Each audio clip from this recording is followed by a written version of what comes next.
We'll be talking more about politics and the Republican Party in part two of our broadcast. I want to go back now to this news from overnight in Iraq. Perhaps nobody at CBS News has spent more time in Iraq over the years since the first Gulf War than CBS News correspondent Lara Logan, who joins us now this morning.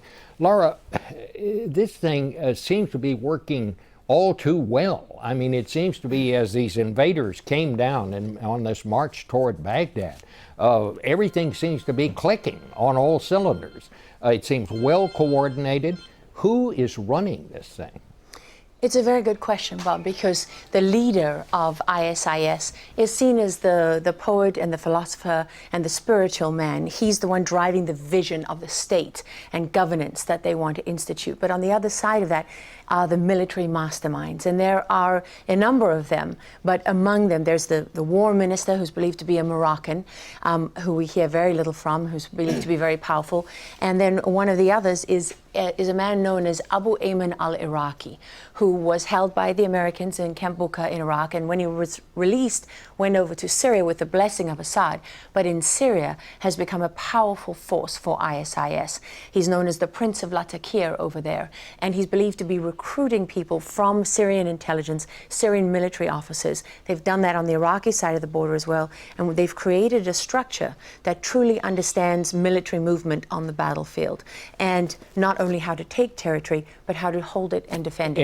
And he's a former member of Saddam Hussein's army. And many of his underlings are former members. There are commanders, generals, intelligence officers. That's why the U.S. military, both civilian and military intelligence sources, regard this as so troubling. Because once you put people in the fight who know, for example, the weapons that they've been seizing, if you're just using them tactically or here and there randomly, that gives you something of an edge, but not much. What happens now if you know how to use them strategically, how to employ them across, both in Syria and in Iraq, use those assets to change the outcome of the war? Well, we'll talk a little bit about that, because I think what they've gotten over 100 tanks now. Well, in its official list, the U.S. didn't leave behind any tanks. They left behind armored personnel carriers. They left behind 50 Stryker assault vehicles. But what they left behind as well, Bob, which is particularly significant, is Stinger missiles. And that's the best that we have to bring down aircraft in the skies.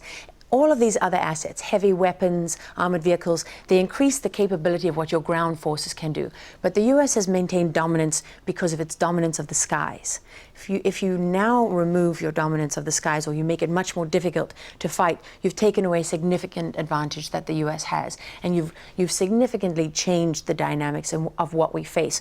So if you've got hundreds of Stinger anti-aircraft missiles, plus you have Apache helicopters, the Iraqis have got some, they've asked for more that haven't arrived yet, and F-16s, they already have some from before, and they've asked for another batch that is still on its way. But those are the kind of weapons that we must be hoping the Iraqis have still held on to.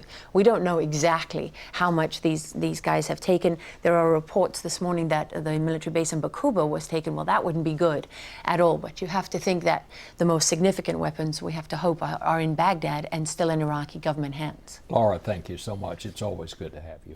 And we'll be back in 1 minute.